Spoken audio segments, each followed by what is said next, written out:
More people are using IVF to have babies, but the process is not foolproof, and one mix-up can yield devastating outcomes. Take a look. 14 years ago, we did IVF, and we got our youngest son, whom we love dearly.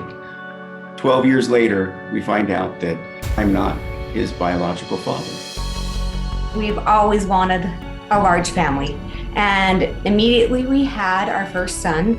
And then when he was about 1, we wanted more children and found out that we would not be able to have any more children. At the end of 2007, I was able to achieve a pregnancy through IVF. We had our boy, and it was awesome. 2 years ago, we decided to do a family fun activity, and we did a DNA test. It took about 6 weeks to get our results. I see my oldest son connected to me. I don't see my other son.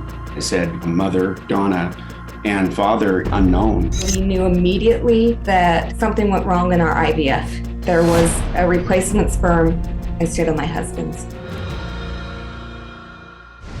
We felt so much anxiety about all of it. Our attorney suggested that we seek out some therapy. He encouraged us to write down how we felt after therapy sessions. Now my son looks at his dad and cannot see himself. And someday we'll meet a stranger that'll explain things he has never understood. This forever changed our family, and it doesn't mean any less love for our son. It is a disruption that we did not intend, yet may be a blessing for us. We really couldn't bury this information, so it was important to tell our son as early as we could. Said, so, you know how we've talked about you being an in vitro baby, and we'd never hidden that from him. We discovered that I'm not your biological father. And he goes, huh, well, that's kind of interesting. And then we talked about it. And he says, I do know that you're my dad. And I said, absolutely, I'll always be your dad. I think his mind started asking questions. Who is this person? Am I like him? And we asked if he wanted to find out who his biological father was. Just started searching social media, and we find a match. We trusted our fertility clinic so intensely. If there's even 1% error, that's way too many. Things have to change, but nothing changes about the love of our son or the love for our son.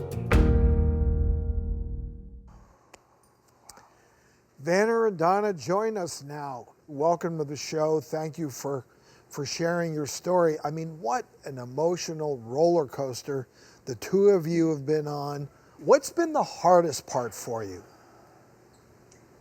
For me, the hardest part has been looking at this error in the lab, and then looking at my son and loving him so much, and knowing that this should have never happened, but I still incredibly love my son. And for me, it's been a myriad of thoughts and feelings. And the hardest part of that has been reconciling that love for my son and the need to make a change. And another really hard part of it was actually contacting the biofather. It's been very difficult. Were you scared about wanting to introduce your son to his biological father? Sure, I was scared, but we knew what needed to happen. And Dr. Sportelli, I think you agreed that in a scenario like this, coming out with the truth, sharing the truth with your son or daughter is the best way to go. Absolutely, undoubtedly, the truth, openness, because that's going to foster trust, and it's going to foster that bond that they have as parents with their child, right? Foundation. Yeah, to address it as soon as you can and show that we're in this together. Absolutely. And we're going to get through it together.